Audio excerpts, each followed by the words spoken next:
Muy bien, bienvenidos y bienvenidas todos. Muchas gracias por haberse inscrito a este taller, conversación que vamos a tener con la profesora Ana Rodríguez del Consejo Superior de Investigaciones Científicas de España.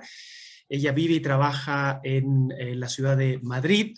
Veo que se están sumando, ya tenemos más de 20 participantes. Hemos iniciado la sesión un poco más retrasados de lo habitual, pero les comento que se está grabando esta sesión, que Ana ha accedido generosamente a que después podamos cargar la grabación de esta sesión, de esta conversación que vamos a tener en los próximos minutos en nuestro canal de YouTube, así que si ustedes la quieren después promover entre sus conocidos, sus amigos, colegas académicos, no hay absolutamente ningún problema. Ana, como les decía, trabaja en el CSIC hace muchos años.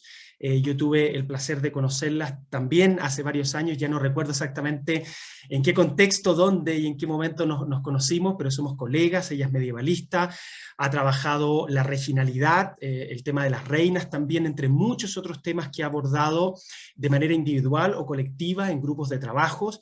Yo me ha tocado leer muchísimos de los artículos, capítulos de libros y libros que ha hecho Ana en los últimos años, sobre todo sobre temas que tienen que ver con el ejercicio del poder femenino, y si ustedes lo recuerdan en las últimas sesiones, fue un tema que también animó algunas conversaciones, sobre todo con nuestra amiga Diana Pelaz, con la que hablamos justamente del tema de la regionalidad y las reinas de la península ibérica. No quisiera hacer una presentación larga de Ana, porque la verdad es que nos tardaríamos mucho. Tiene una trayectoria académica muy reconocida, no solamente en España y en Europa, sino que en el resto del mundo. Y yo le tengo una admiración muy especial porque es una persona que está constantemente empujando las fronteras del conocimiento y de las posibilidades que tenemos los medievalistas de desarrollar nuevos proyectos, proyectos realmente de vanguardia, y justamente eso es lo que nos congrega en esta conversación del día de hoy con Ana, con quien comparto una amistad además, así que es un placer poder conversar con ella, porque justamente el proyecto Petrifying Wealth, petrificando la riqueza, es algo que le ha ocupado a Ana junto con un grupo de investigación que se ha conformado en torno a esta temática en los últimos años, y precisamente sobre este tema quisiéramos iniciar nuestra conversación con Ana.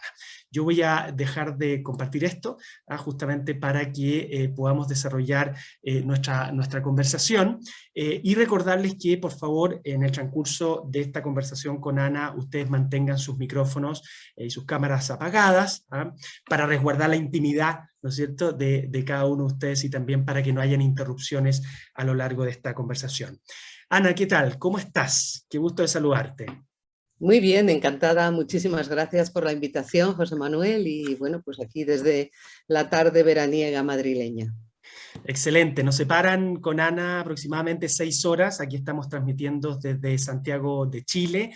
Se han inscrito personas de toda América Latina, incluso también de Europa, y nos aventajan en Madrid por algunas horas, y claro, aquí nosotros ya estamos ingresando a la plena estación invernal, y allá por el contrario, ¿no es cierto?, están ingresando en el verano, así que están en otra situación. Ana, muchas gracias por aceptar. Yo sé que eres una persona que está muy ocupada con muchísimo trabajo y emprendimientos varios. Quería partir esta conversación preguntándote ¿cómo surge este proyecto de petrificar, ¿no es cierto?, de estudiar la petrificación de la riqueza.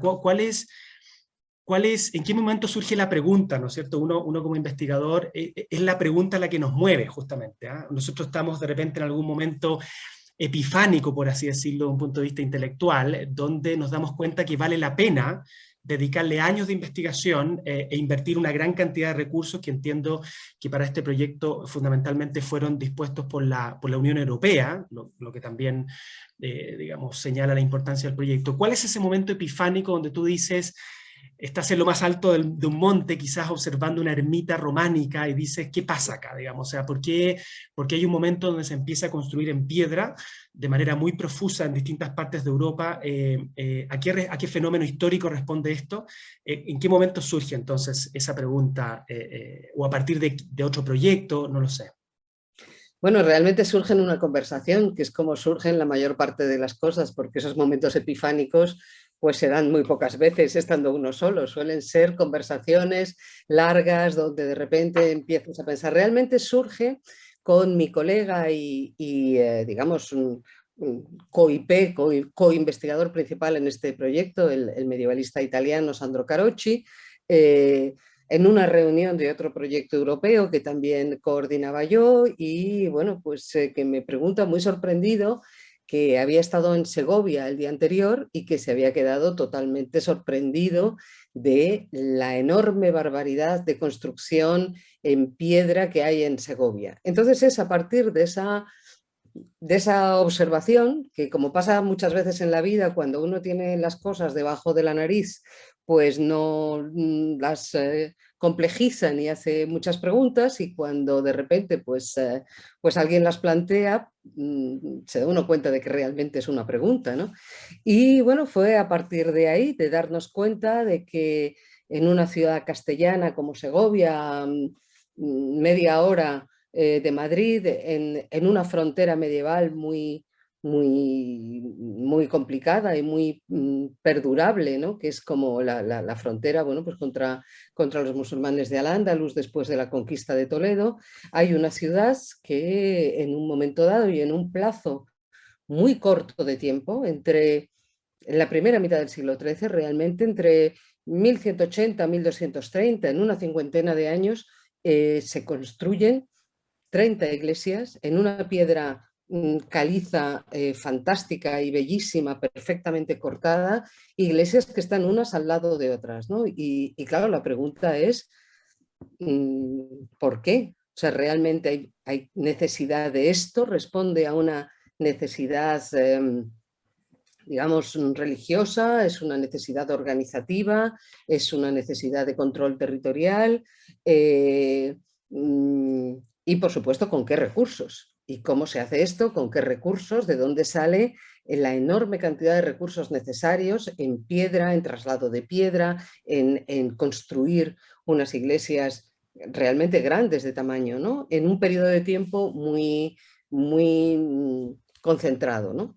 Entonces, claro, de ahí, de ese caso, pues vas mirando y vas mirando, perdón, y bueno, pues en un momento dado se convierte, digamos, en una pregunta general, ¿no? De una cronología relativamente concreta y relativamente datable, ¿no? Donde la construcción en materiales duraderos, porque claro, no es solo la piedra es en Castilla, la piedra es en la península ibérica, pero claro, si vamos a Italia, en Italia es el ladrillo, ¿no? Es una cuestión también de materiales, qué materiales, por qué se usan unos, por qué se usan otros, y bueno, de ahí es de donde surge, de conversaciones. Muchas veces las conversaciones con los colegas son las mejores eurecas posibles.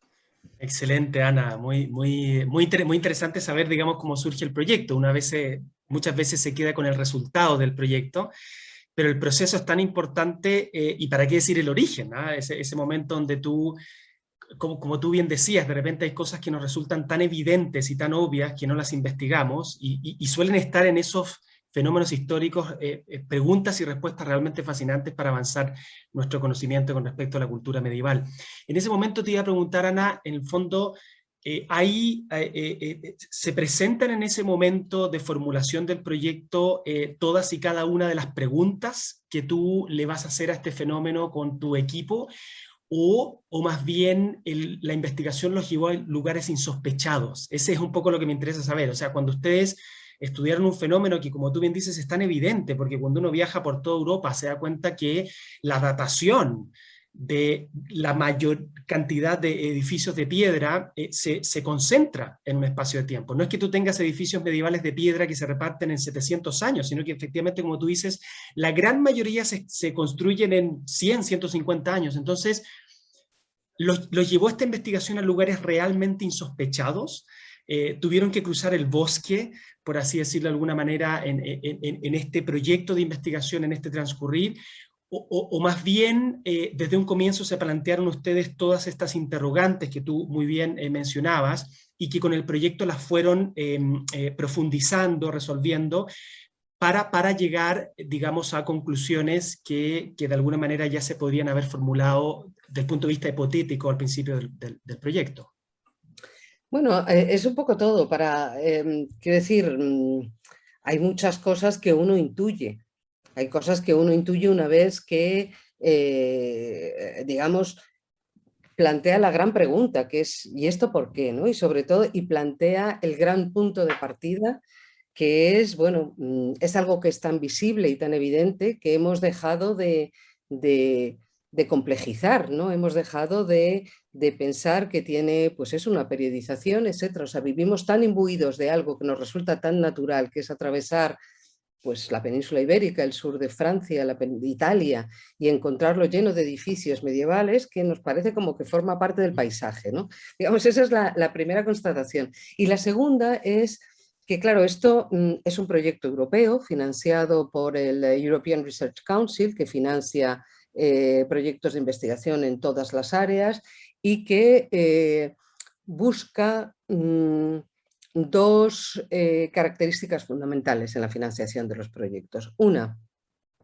que sean trabajos que no se hayan hecho antes, es decir, que son investigaciones, es decir, que yo no sepa a dónde me va a llevar esto porque no lo he hecho antes, o no lo he hecho antes, o lo he hecho antes en un sitio y estoy pidiendo financiación para hacerlo en otro. No, eso no funciona así. La cosa consiste en tírese usted a la piscina, plantee unas hipótesis que usted cree que pueden ser posibles por el conocimiento previo que usted tiene del, digamos, de un tema general, pero sobre todo plantee algo totalmente nuevo y que no sabe cuál va a ser el resultado. Yo creo que esa es como esa es la manera en la que funcionan la financiación de proyectos de investigación europeos. No te dan dinero para que sigas haciendo lo que estás haciendo y que lo hagas mejor, o que lo hagas en otro sitio, o que lo hagas con otra cronología, sino que plantees una cosa totalmente distinta que puede salir o no puede salir. Evidentemente nosotros en historia medieval nos movemos con un riesgo relativamente asumible,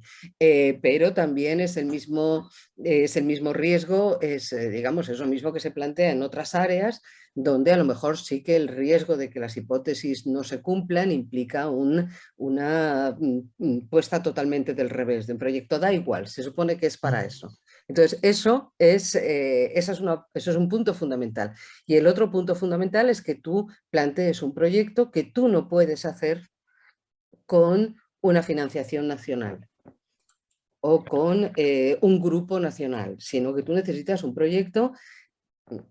No necesariamente tiene que ser como un proyecto de escala europeo o comparativo, sino realmente algo que no sea financiable de otra manera. Es decir, la idea es que tú plantees cosas totalmente nuevas. Desde ese punto de vista, evidentemente, pues nosotros partíamos de un conocimiento del contexto y un conocimiento de la época. El planteamiento era partir de la idea de bueno, nosotros vamos a hacer un proyecto distinto en el sentido de que no es un proyecto del descubrimiento. Nosotros no vamos a descubrir nada.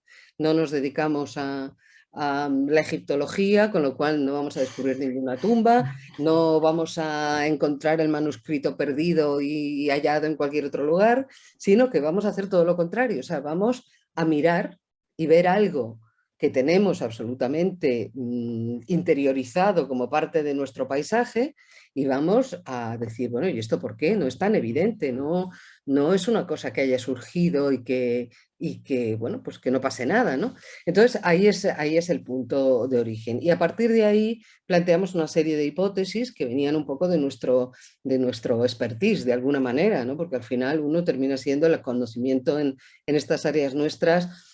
Es un conocimiento acumulativo y al mismo tiempo, digamos, es un conocimiento que hace como caminos alternativos, ¿no? Y entonces, enganchando un poco las dos maneras, pues bueno, planteamos la hipótesis de que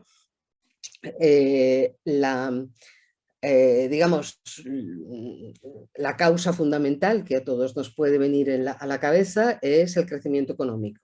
Es decir, pues evidentemente se construye más porque hay un crecimiento económico, cosa que está perfectamente atestada y que se conoce bien para esta cronología, 11-13, es el momento del crecimiento económico medieval que todos hemos estudiado de una manera muy clara. Por supuesto, eso está ahí y eso no hay ninguna duda.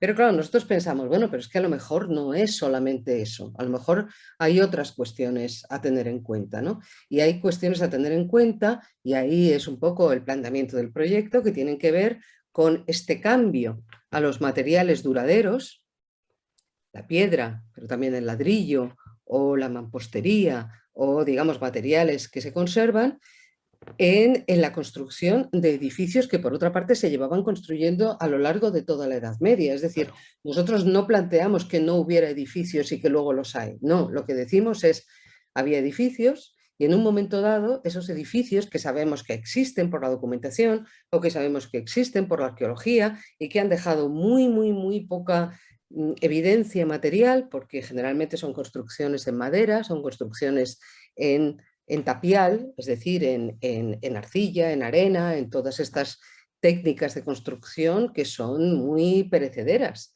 y que hay un paso que es relativamente común en toda Europa y que al margen de si son zonas urbanas o zonas rurales, si tienen mayor crecimiento económico o menor, si están en el norte o están en el sur, se produce este paso a la construcción en materiales duraderos.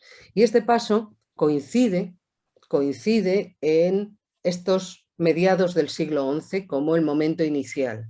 Y a finales del siglo XIII ya es un movimiento totalmente ralentizado, donde no hay ese crecimiento en las construcciones, ¿no?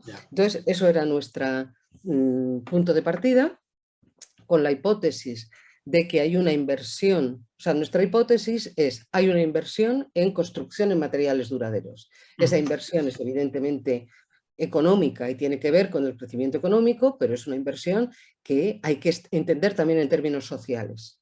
Y se entiende en términos sociales porque es una inversión en identidad, en cierta medida. Es una identidad eclesiástica, en identidad nobiliaria, en identidad urbana, en toda una cuestión de todas estas grandes transformaciones sociales e institucionales que se dan en esta época y que generalmente, digamos, han ido muy separadas. Porque por una parte los edificios los estudiaba la historia del arte, con lo cual se estudiaba el románico como un estilo artístico y que sí, evidentemente, pues se ponían en una cierta relación con la historia social o la historia económica, y luego por otra parte se estudiaba, digamos, la sociedad, la economía a partir de la documentación. Entonces nuestro objetivo y nuestro intento ha sido cruzar todos los tipos de fuentes posibles, económicos, por supuesto documentales, arqueológicos, arqueología de la arquitectura, de la historia del arte, para construir un cuadro más complejo donde encontramos el crecimiento económico, donde encontramos la reforma gregoriana, donde encontramos la transformación de los linajes nobiliarios, donde encontramos la territorialización de la Iglesia, donde encontramos el peso de los grandes concejos o de las grandes ciudades a la hora de construir sus murallas, etcétera, etcétera, etcétera. Entonces, digamos, eso es la cuestión. Y tenemos una segunda hipótesis que tiene que ver con el inicio y el final, digamos, de este proceso que hemos llamado de petrificación.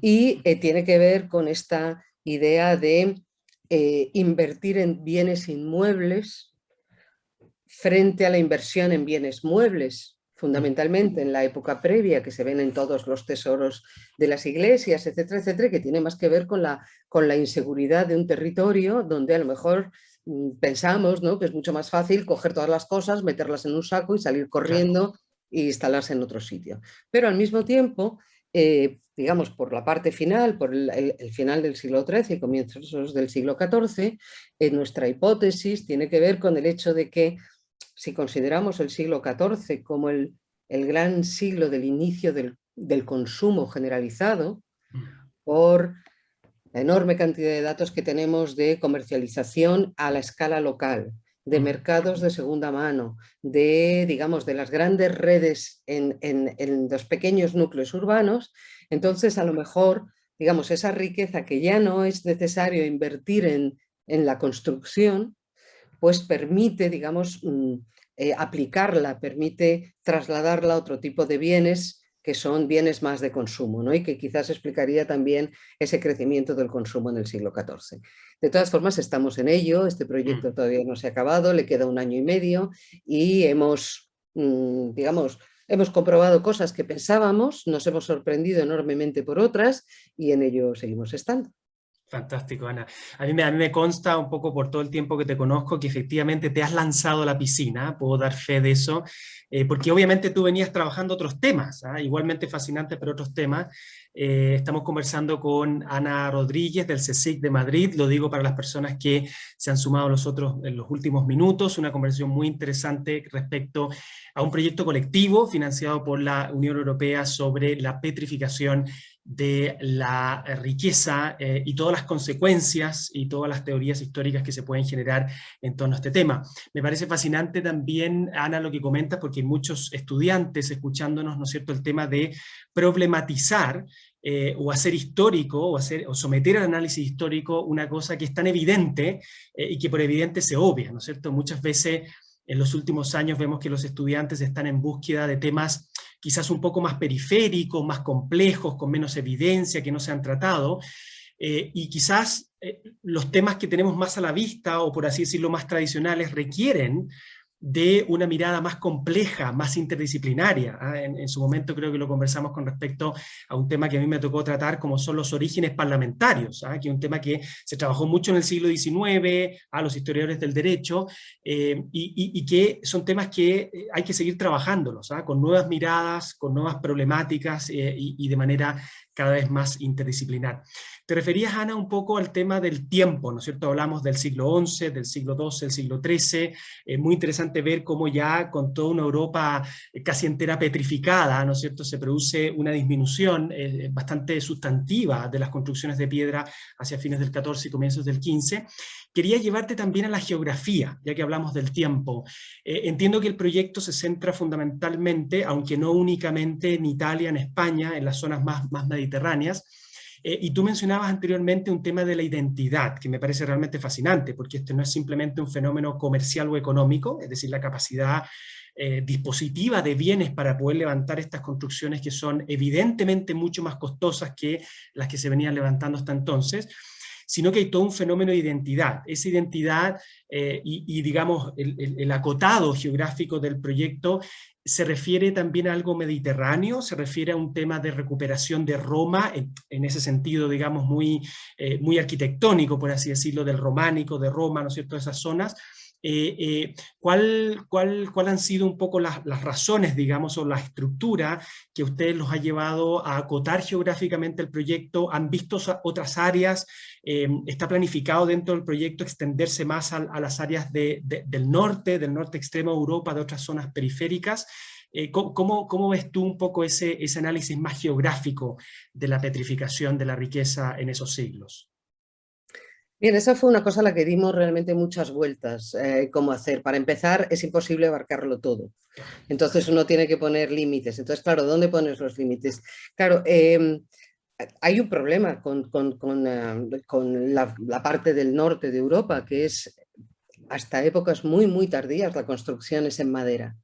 Entonces, claro, el juego entre lo que nosotros considerábamos que era la madera como un elemento perecedero en nuestra cronología y en nuestra geografía, claro, en el norte no es en absoluto eso. Entonces, la idea era en un momento dado intentar explicar un poco el sur de Europa, es decir, la península ibérica, Italia, el sur de Francia, como una segunda etapa posterior a la petrificación del Imperio Romano.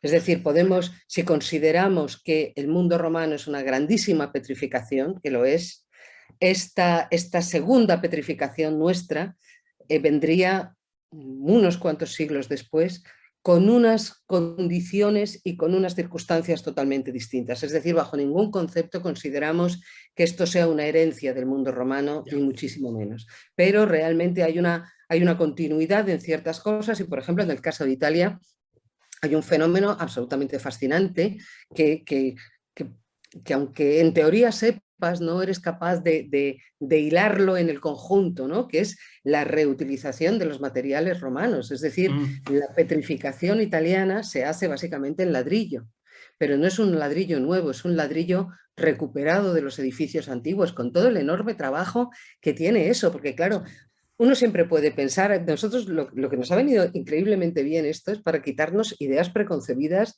de todo tipo que muchas veces tienen que ver con la ignorancia de procesos técnicos, Claro. porque muchas veces los historiadores somos, digamos, grandes desveladores de cosas fantásticas y no sabemos luego realmente cómo se hacen y cuando te enteras de cómo se hacen dices, pero bueno, es que equivocado estaba. Entonces, claro, siempre pensamos que la construcción en ladrillo es una construcción mucho más pobre que la construcción en piedra o que se construye en ladrillo cuando no se tiene piedra. Entonces, cuando no hay piedra, se construye en ladrillo, porque bueno, el ladrillo pues es más fácil de hacer. No, es todo un enorme error. O sea, hay zonas donde hay piedra y se construye en ladrillo, hay zonas donde hay ladrillo, no hay piedra y se construye en piedra, es decir, se trae piedra de cientos de kilómetros de otro lado, pero lo más impresionante es que en ciudades como Tívoli, por ejemplo, que es uno de los casos de estudio que hemos hecho, y por supuesto Roma, que ha sido uno de nuestros grandes casos de estudio, un edificio antiguo, un edificio romano se desmonta ladrillo a ladrillo, con muchísimo cuidado para que el ladrillo no se parta. Se desmontan todos esos ladrillos y se vuelven a montar para hacer un edificio que se podría hacer con ladrillo nuevo. Entonces, claro, hay todo un prestigio del material, hay toda una cuestión de identidad que es muy particular. Y esto me viene a cuento de un texto maravilloso que he utilizado, bueno, pues que estoy utilizando en algunas publicaciones porque me parece que es absolutamente revelador y que además le debo el conocimiento de este texto a una persona que tú conoces bien, que es Robert Bartlett, que me llamó la atención sobre ello y me dijo, mira, este texto te va a venir muy bien. Y es la vida de San Malaquías, escrita por San Bernardo, por Bernardo de Clairvaux, que, bueno, pues San Malaquías es un obispo de la segunda mitad del siglo XII y es un obispo pues irlandés y hay un pasaje absolutamente fascinante donde Malaquías decide que quiere hacer un oratorio en piedra, en Bangor. Y hay una enorme oposición y se organiza un follón extraordinario y entonces hay una persona que se dirige como una especie de portavoz, digamos, de la comunidad identitaria del lugar, diciendo, pero tú ¿por qué vas a hacer esto si nosotros no construimos así? Nosotros no construimos así. ¿Y de dónde vas a sacar los recursos? ¿Y cómo sabes que esto se va a acabar y no te vas a morir antes? Estas obras son larguísimas. Y al final el texto, que es maravilloso, dice, Scoti sumus, non gali, es decir, somos bueno, escoceses o sajones o del norte, somos irlandeses, no somos franceses. Es decir, es la idea de la exportación de una manera de construir con un material que es la piedra, cuando la tradición es la madera, pero claro, es la identidad, es una cuestión identitaria, ¿no? Entonces, bueno, todas estas cuestiones son las que nos hicieron pensar que desde el punto de vista, digamos, de hacer factible un proyecto y de hacer viable un proyecto, no podíamos trabajar sobre todo Europa, y teníamos que centrarnos en una zona y teníamos que dar una coherencia a esa zona, y esa coherencia era, bueno, pues este contexto mediterráneo que de alguna manera pues, nos iba a permitir, sobre todo, a partir de un punto que nos parecía importante, que era el establecimiento cronológicamente cercano de la reforma gregoriana en todo ese área, que sería un poco un punto de partida, ¿no? Claro. Claro, qué fantástico lo que cuentas, Ana.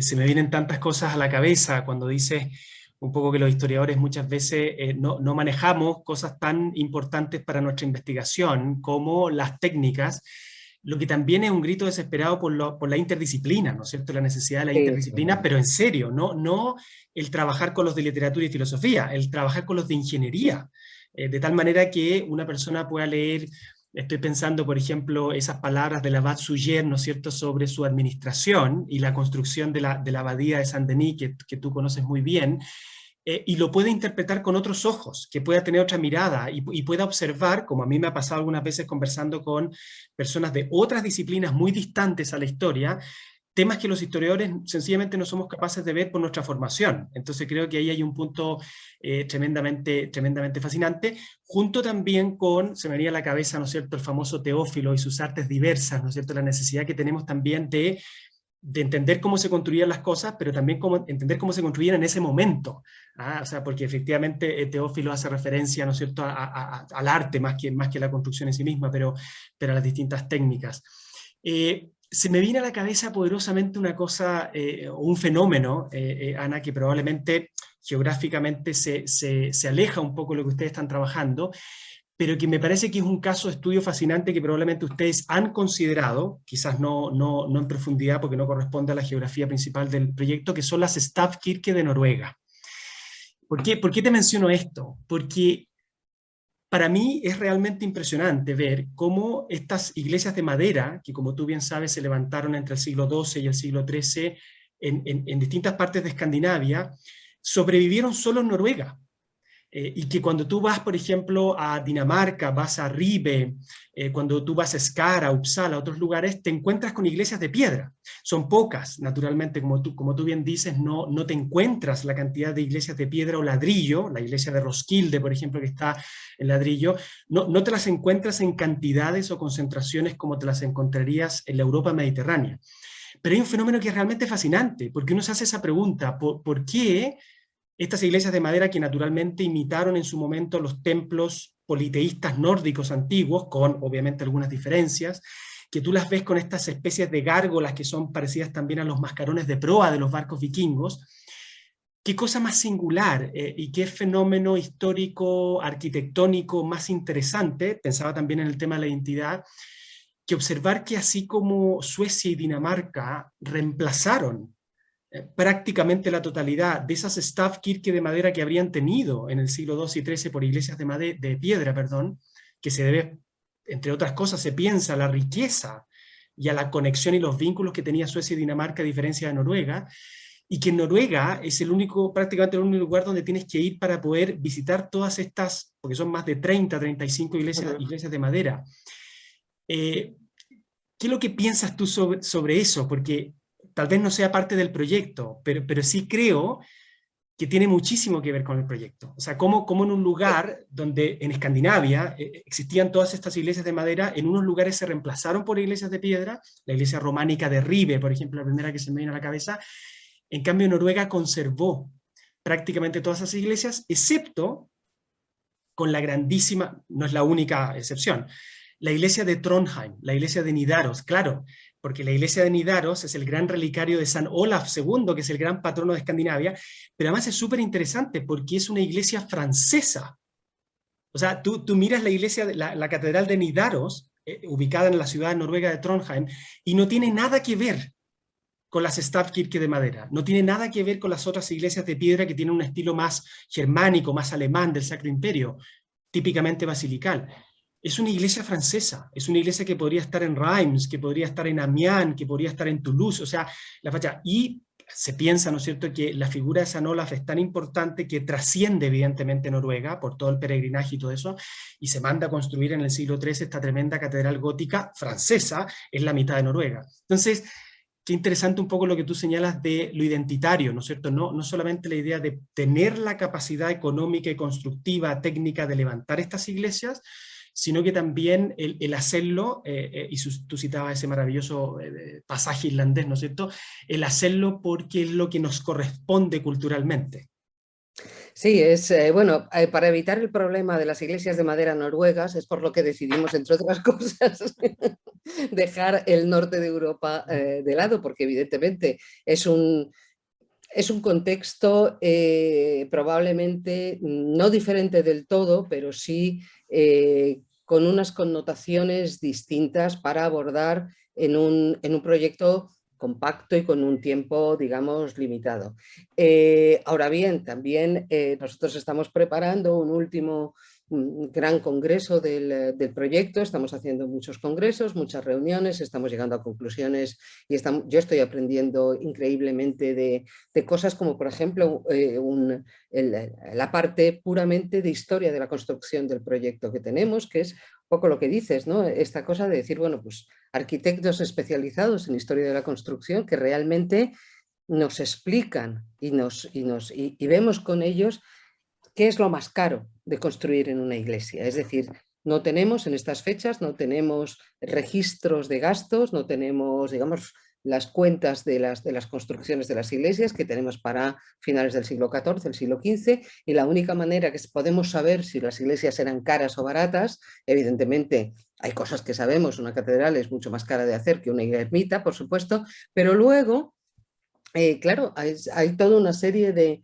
condicionamientos técnicos que hacen que las cosas sean más fáciles, las puede hacer una comunidad, no las puede hacer una comunidad, etcétera, ¿no? Pero volviendo a las iglesias de madera. Yo creo que ahí hay un punto muy importante de lo que es la imitación y la necesidad de entrar en un circuito de peregrinación muy fuerte, ¿no? Y decir, bueno, pues aquí realmente las iglesias de peregrinación, los grandes relicarios, digamos, de los grandes lugares de peregrinación, requieren un espacio particular. Y ese espacio particular es el mismo que está exigiendo el arzobispo Gelmírez de Santiago de Compostela, claro, cuando en el momento de la construcción de la gran iglesia en su época, en la primera mitad del siglo XII, está diciendo, nosotros necesitamos esto, porque es que nosotros no podemos ser menos que las iglesias francesas. Claramente las iglesias francesas les obsesionaban muchísimo a todos, ¿no? Porque en esa misma época en la que Malaquías, el enemigo de Malaquías está diciendo, oye, que nosotros no somos franceses, no nos... Gelmírez está diciendo, es que no pueden ser, o sea, son las iglesias francesas que yo he visto, que yo he conocido, te dice, tienen menos recursos, son menos ricas, no tienen al apóstol Santiago aquí, nosotros tenemos aquí este espanto de iglesia que es oscura, que no permite que esté la gente, y claro, y la reacción del Cabildo de Santiago es, no, nosotros no podemos hacer esto, porque aunque sea burda, aunque esté mal hecha, dice la historia compostelana, la han hecho los descendientes del apóstol, y nosotros podemos concitar la ira de Dios si tiramos este edificio. Evidentemente a Gelmírez le dio totalmente igual y lo primero que hizo fue tirar el edificio de arriba abajo sin ningún problema, ¿no? Pero evidentemente hay toda esta complejidad de motivos que nos dan un panorama muy diverso. Lo que es muy interesante es que, digamos, la primera parte nos lleva todo a un panorama muy similar y al mismo tiempo ese panorama similar se nos fragmenta en una multitud de contextos, motivaciones y casos de estudio, ¿no? Entonces, bueno, en este último congreso que organizaremos, pues evidentemente vamos a contar con especialistas de las iglesias de madera noruegas, de las iglesias irlandesas, por supuesto de la construcción en Al-Ándalus, que ya la tenemos muy integrada en otros sitios, para ver un poco cuáles son los contextos de esta misma cronología. Fantástico, Ana. Estamos conversando con Ana Rodríguez desde Santiago de Chile a Madrid. Nos están acompañando personas que se han inscrito de distintas partes del mundo. Quisiera en este momento animarlos a que vayan de a poco, no hemos llegado todavía a la sesión de preguntas, pero que vayan planteando en el chat de Zoom las preguntas, las inquietudes, las curiosidades que ustedes quieran plantearle a Ana para que en algunos minutos más podamos abordarla. Así que con toda confianza vayan poniendo por escrito sus preguntas y que luego le plantearemos a Ana. Ana, vamos al proyecto mismo, ya que hemos conversado sobre el proyecto. Quisiera pedirte si te gustaría compartir tu pantalla, de tal manera que nos puedas ir mostrando la página, el sitio web del proyecto, sus distintas dimensiones, sus sus propósitos y sobre todo en lo práctico, que nos vayas mostrando lo fascinante. Yo me he entretenido cualquier cantidad con esto, la visualización geográfica de la petrificación de la riqueza manifestada en un proyecto que también tiene mucho de humanidades digitales, ¿no es cierto? Y que nos permite ver e interactuar también con una plataforma que nos entrega muchísima información. No sé si puedes compartir la pantalla.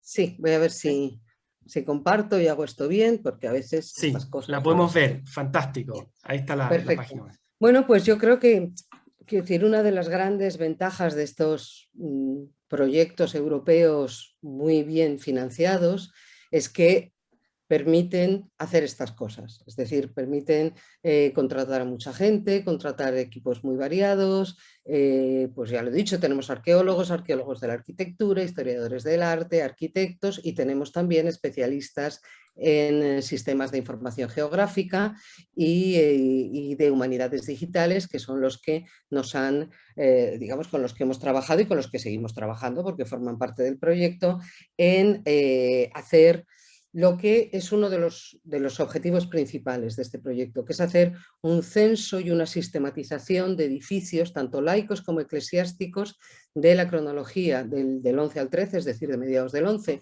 a finales del 13, para el área de estudio.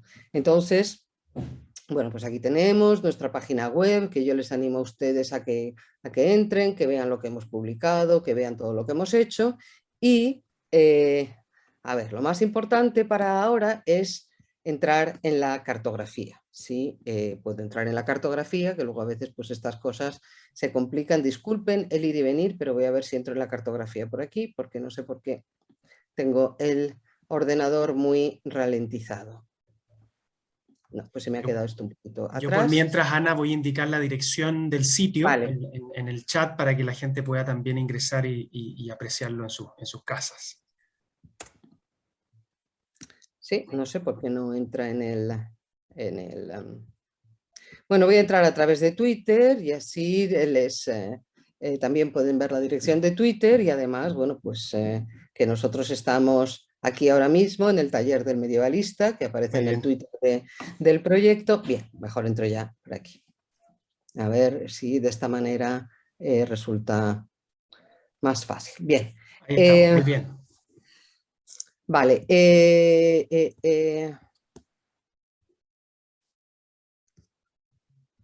Bueno, esto es la descripción del...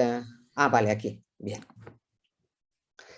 Bien, pues uno de los digamos, de los resultados que hemos hecho hasta ahora y que todavía esto está abierto, o sea, se actualiza con una base de datos que está todavía en la que estamos trabajando y se actualiza inmediatamente el visor cartográfico. Esto es un visor cartográfico que hemos elaborado desde el proyecto y que se basa fundamentalmente, o sea, lo que hace es que en una primera aproximación y como punto de partida del proyecto, lo que ha hecho ha sido geolocalizar restos materiales de esta cronología. Es decir, el foco del proyecto está en los edificios en sí mismos y de esos edificios se llegan a otras cosas, pero el foco del proyecto son los edificios o los restos de edificios, no son todo edificios, muchas veces son restos. Claro, en la península ibérica y en España en particular tenemos una fuente que es absolutamente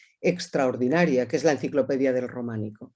La Enciclopedia del Románico es una empresa llevada a cabo desde hace 30 años por un grupo de estudiosos que consiguieron dinero privado y que han publicado, pues me parece que son 44 volúmenes de la Enciclopedia del Románico, donde son volúmenes que van por provincias de la península ibérica y que sistematizan por escrito, sistematizan todos los edificios, todos los que hay, pues a través de, digamos, las ciudades, los municipios, etcétera. Es decir, es una base geográfica y una explicación de edificios con una cronología que, bueno, a veces es más concreta, otras veces es más amplia, pero que nosotros, gracias a un convenio que firmamos con la Fundación de Patrimonio Histórico que edita la Enciclopedia del Románico, pues nos dieron todos sus datos, es decir, pudimos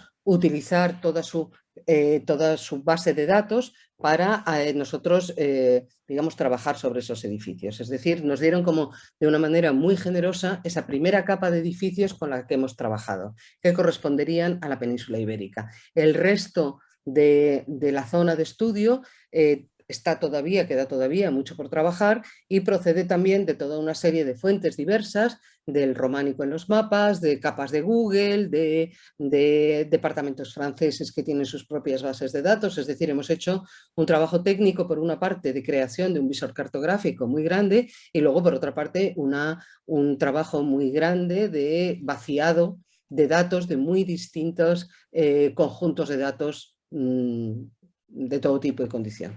Entonces, digamos, esto es una visión primera de todo lo que tenemos, pero, por ejemplo, pues, bueno, entonces también hemos incorporado los caminos históricos, es decir, las calzadas romanas y los caminos medievales, ¿no? Que no sé por qué no aparecen aquí. Yo disculpen, pero claro, estas cosas... Ah, vale, bien, bien. Ahí están, ahí están. Vale, ahí están los caminos medievales. Vale, y esta es toda la red de calzadas romanas principales y de calzadas romanas secundarias. Es decir, todo esto procede de muchísimos conjuntos de datos que existen ahora en Internet, abiertos, cerrados, a través de convenios, a través de intercambios, etc. Pero realmente el esfuerzo extraordinario que se ha hecho en los últimos años para cartografiar, para poner sobre un mapa, para sistematizar datos de todo tipo, es impresionante. Y claro, a partir de ahí es donde nosotros trabajamos.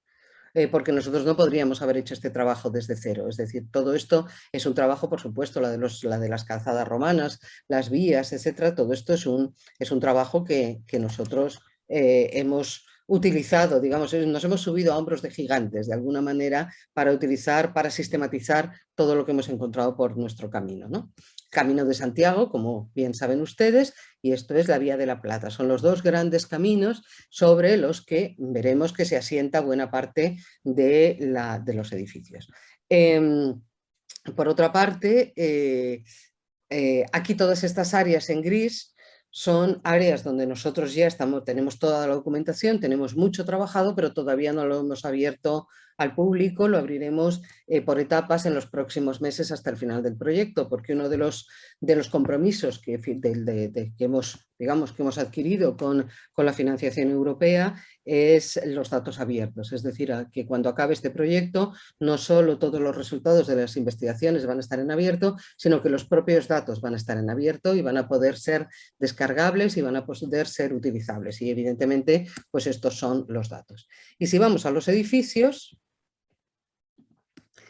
hay aquí como todas unas tipologías que tampoco están ahora en abierto, pero que dan un poco una idea de cómo hemos organizado el trabajo, pues a través de edificios laicos, edificios eclesiásticos, elementos constructivos, hospitales, la cronología, los materiales, todo eso, digamos, está analizado o en vías de análisis. Pero si vamos, por ejemplo, esto a medida que vamos acercando el zoom, vamos aproximándonos a los sitios, ¿no? Y a medida que nos vamos aproximándonos a los sitios, pues vamos encontrando pues, distintos... a ver, estos, por ejemplo, son ciudades. Entonces, por ejemplo, esta ciudad que es León, pues si ahora nos pinchamos en un punto, tenemos la descripción y si vamos a más información, tenemos una foto del edificio o del resto, a veces es un muro solamente, ¿no? En sus dimensiones y un enlace que nos lleva a la Enciclopedia del Románico, donde León está en León y los edificios de León. Entonces, claro, esto nos da unas posibilidades bárbaras, porque realmente allá donde ¿ves? De repente hay una cueva, pero es una cueva pues, que está aquí porque tiene restos románicos en el interior, o nos vamos claro, aquí se ve también, a mí me encanta entrar y salir de esto porque es como, ¡wow! Se empieza a salir todo, ¿no? Luego tenemos, por ejemplo, eh, Cataluña, hay una enorme cantidad de edificios, lo de Cataluña es absolutamente impresionante. Se van desplegando, vamos entrando a muchos sitios, a veces no tenemos una foto, otras veces sí. En fin, esto es un poco el juego que podemos hacer de ver lugares, todos nos llevan a unos enlaces y en los próximos tiempos, a medida que vayamos yendo a más al proyecto, pues podremos ver, por ejemplo, aquí en Córdoba lo que tenemos es o en Sevilla tenemos algunos edificios medievales del final de la cronología, pero no tenemos grandes cuestiones. Aquí sí que tenemos esto es Córdoba, si no me he equivocado. Sí, lo que pasa es que no sé muy bien por qué no carga bien. Aquí están las llamadas iglesias fernandinas, que son las iglesias que construye Alfonso X después de la conquista de Córdoba, que también es una cosa absolutamente fascinante, como estas son esto es Córdoba y estas son las iglesias fernandinas, que son todas las parroquias que se construyen sobre las antiguas mezquitas y que en algunos casos la torre de la iglesia es el minarete de la mezquita antigua, ¿no? Entonces, bueno, esto es un poco lo que está visible ahora. Hay muchas zonas que no están visibles. Estas son las áreas de estudio con las que estamos trabajando actualmente algunos miembros del proyecto y bueno, pues aquí en la leyenda lo que contamos un poco es, y aquí en la información, lo que contamos un poco son cómo hemos organizado la información para hacer este visor cartográfico. Un visor cartográfico que, como digo, todavía, o sea, no está cerrado. Nosotros, a medida que vamos introduciendo datos en la base de datos, vamos actualizando el visor cartográfico y nuestra base de datos, que estará también en abierto al final del proyecto, pues evidentemente tiene toda una serie de posibilidades de análisis que es con la que estamos nosotros trabajando ahora para hacer la investigación. Fantástico, Ana. La verdad es que pienso que nos podríamos quedar la tarde completa, bueno, ya en Madrid es un poco más tarde que aquí en Santiago de Chile, observando, interactuando con este trabajo que nos muestra todas las posibilidades que hay del medievalismo digital, de las humanidades digitales, nos vuelve a reafirmar la necesidad del trabajo interdisciplinar que es tan importante, y son justamente, Ana, los propósitos de este taller, o sea, esta reunión mensual que tenemos justamente que el medievalista nos pueda abrir su taller, invitarnos un segundo de manera bastante breve, ¿no es cierto?, por el tiempo con el que contamos, pero poder observar no solamente el producto del trabajo, sino que también el proceso, es decir, todo lo que está detrás, todo lo que no se ve y que es realmente importante, como tú bien sabes, detrás de un mapa maravilloso e interactivo como ese, hay toda una programación, hay todo un marcado de texto, hay trabajos de horas y horas de personas que se dedican a esto y con los que tenemos que trabajar un poco para ir avanzando nuestro conocimiento de la época medieval, auxiliado y asistido por otras disciplinas y por otros quehaceres. Excelente, Ana. Yo creo que ahora llegó el momento de remitirnos un poco a las preguntas, a los comentarios de las personas que asisten a esta conversación fantástica y muy interesante que hemos tenido. Algunas personas nos saludan desde Cádiz, España, Argentina, de Santiago, de México, en fin. Y quisiera plantearte, Ana, la primera pregunta que nos hace Eduardo, y que nos plantea lo siguiente, dice, bueno, te lo plantea a ti, ¿no es cierto? Y el mundo de la arquitectura de piedra y ladrillo del Mediterráneo oriental, o sea, haciendo referencia a una zona geográfica un poco más alejada, me refiero al mundo bizantino. Ahí habría posibilidad de una ampliación fascinante del proyecto. ¿Cuáles son los pensamientos, los anhelos y los proyectos que se plantean? Que por supuesto que sí, porque claro, digamos, la diferenciación entre contextos en el mundo bizantino, por ejemplo, nos aporta un aspecto interesantísimo, que es el enorme peso del poder central en la construcción y en cualquier aspecto institucional social, etcétera, ¿no? Entonces, cuando nosotros estamos viendo, por ejemplo, en la península ibérica, que hay lugares con una enorme concentración de edificios donde, digamos, no hay poderes centrales muy cercanos, ¿no? La provincia europea con mayor concentración de edificios románicos es Palencia, en el norte de Castilla. Mira. Pero si uno entra en nuestro visor cartográfico en Palencia, se da cuenta de que todos esos edificios están en la montaña de Palencia. No es ni siquiera en Palencia, digamos, distribuido, ¿no?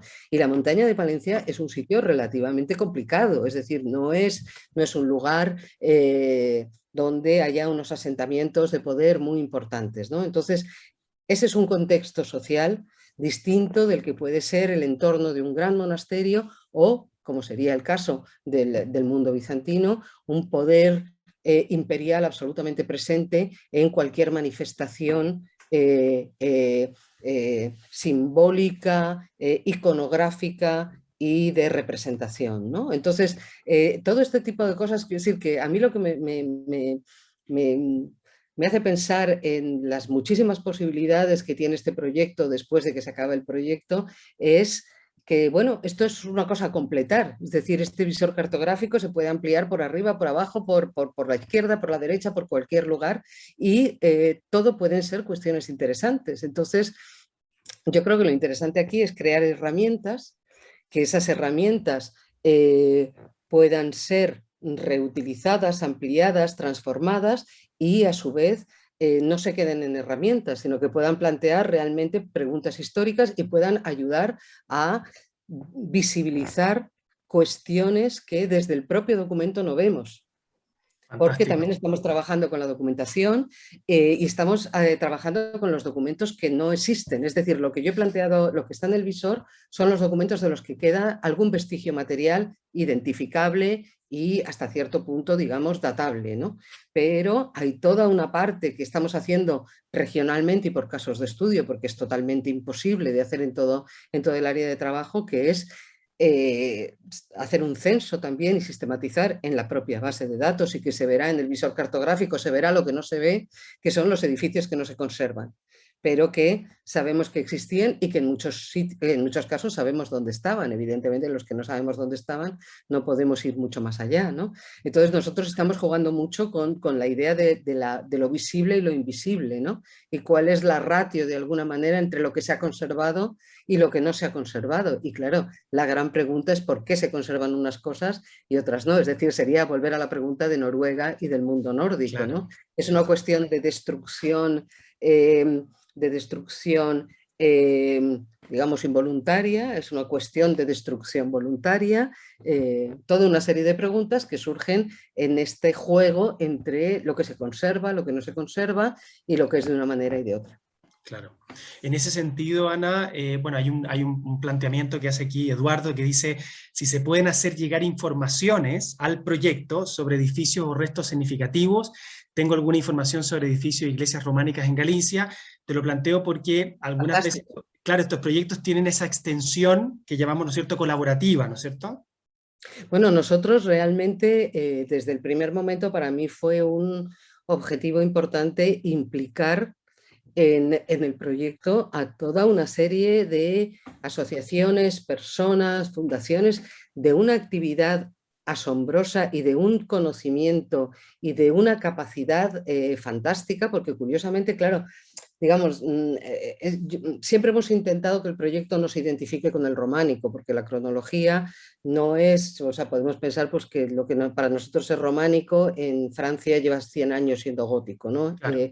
Entonces, digamos, los estilos artísticos son un poco traicioneros en ese sentido. Nosotros hablamos de una cronología, no de un estilo, pero claro, el románico es un arte que genera una fascinación en la gente impresionante. Hay muchísimos estudiosos, muchísimos interesados, gente que que hace unas fotos maravillosas y que las pone en internet. O sea, hay una parte de los datos que tenemos en el visor, sobre todo, digamos, de Francia y de Italia, que no forman parte de la Enciclopedia del Románico, pero también mucho de lo que forma parte de la península ibérica, que son webs colaborativas y que son mapas colaborativos que hacen los amigos del Camino de Santiago o los amigos del Románico o, digamos, personas interesadísimas y de un conocimiento enorme. O sea que para nosotros todo lo que sea colaboración, estamos totalmente abiertos y agradecidos y estupendos. Entonces, en nuestra página web hay un correo electrónico y en ese correo electrónico estamos siempre, contestamos y agradecemos enormemente los comentarios, las informaciones, las rectificaciones. Con este visor ha sido muy interesante porque hemos tenido muchísimas rectificaciones. Gente que te decía, es que ese punto, esa iglesia no se llama así. Y dices, pues efectivamente, nos hemos equivocado, no se llama así. Entonces, claro, a mí lo que me gusta mucho de todo esto es la enorme vitalidad que tiene este mundo no puramente académico a la hora de transformar el conocimiento, ¿no? Y participar en la generación de conocimiento. O sea que todos bienvenidos. Excelente, Ana. Mira, a mí me alegra mucho porque este taller, entre muchas otras cosas, es precisamente una instancia que se presta para eso, ¿ah?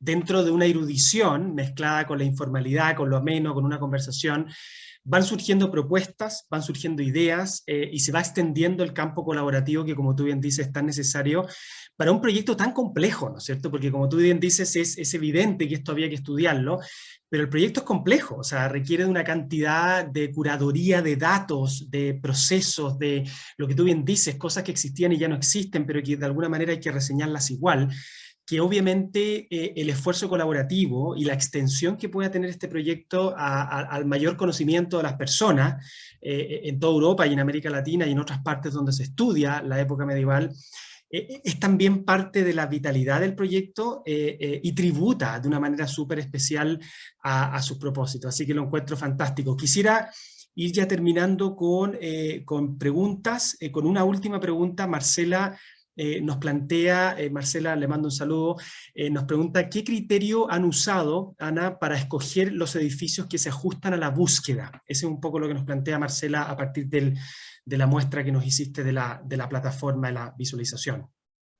Bueno, los criterios, tal y como están en el visor cartográfico, es edificios que conserven, de los que se conserve evidencia material. El punto de partida ha sido, como ya he comentado, un gran, digamos, trabajo, un gran censo que se ha hecho en la península ibérica, que es la Enciclopedia del Románico, donde de una forma sistemática se ha ido provincia por provincia, municipio por municipio, censando las iglesias o los edificios laicos, que hay pocos, pero que los hay, y los que se ajustaban a nuestra cronología. Hay muchos con cronologías más abiertas, pero bueno, la idea ha sido, el criterio ha sido edificios que conserven restos materiales y la búsqueda ha sido todos. Es decir, no hemos hecho ningún tipo de discriminación.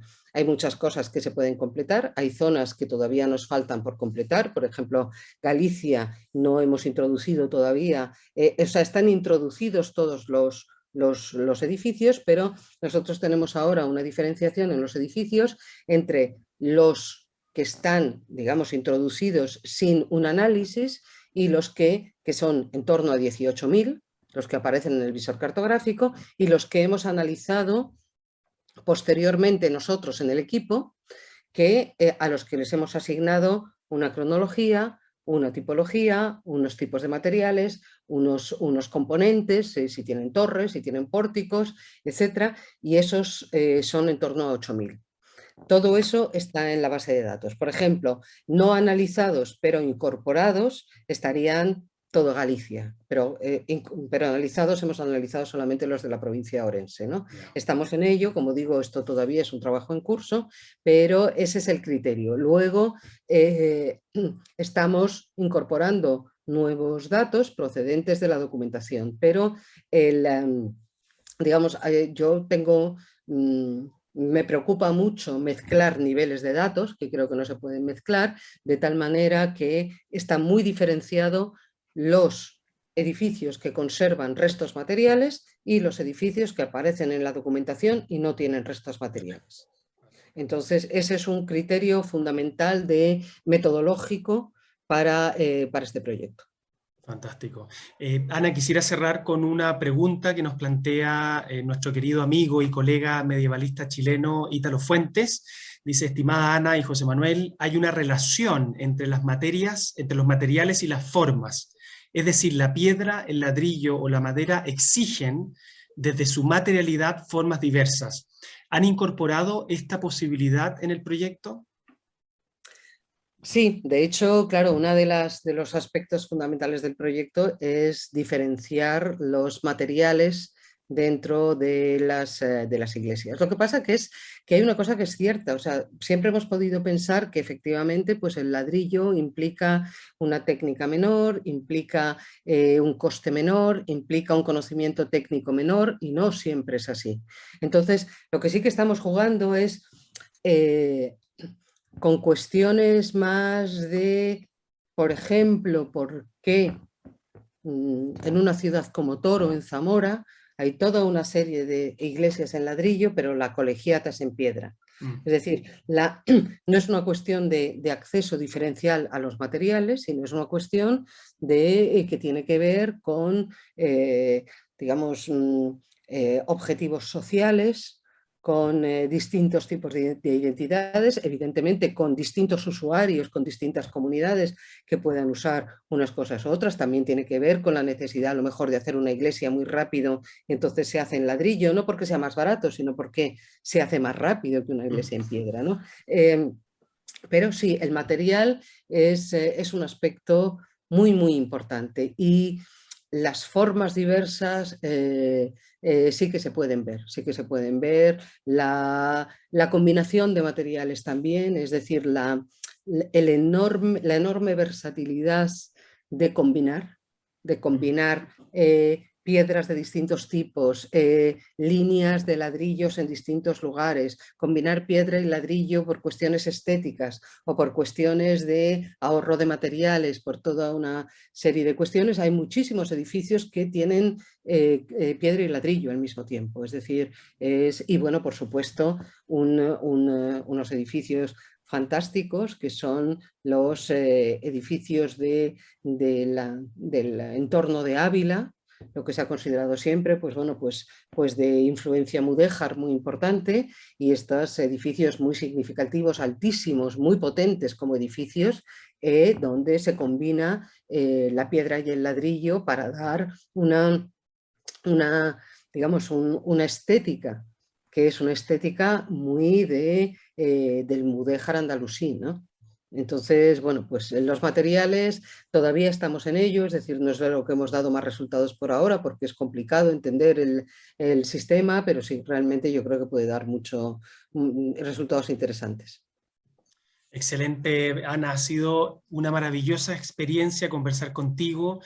Yo quisiera felicitarte, y lo hago a nombre de todas las personas que están en esta sesión, porque así lo han manifestado también en el chat, por el trabajo incansable que tú haces, tanto individualmente como colectivamente en este proyecto, que está en las fronteras del conocimiento, hay que decirlo, que es vanguardista, por eso obviamente ha llamado la atención de esta instancia en el taller del medievalista, donde pretendemos, en una conversación entretenida, amena, informal, poder dar a conocer proyectos que son realmente importantes, y son importantes no solo por las conclusiones, sino que porque justamente pueden llegar a lugares insospechados. Este es un proyecto del que pueden derivar muchos otros proyectos, y eso es un poco, creo que, el valor que tiene y lo fascinante que es. Así que yo quisiera agradecer tu generosidad, Ana. A mí me consta que eres una persona que tiene muchos compromisos, que está muy ocupada, así que has podido reservar este espacio para nosotros, así que te lo agradezco mucho.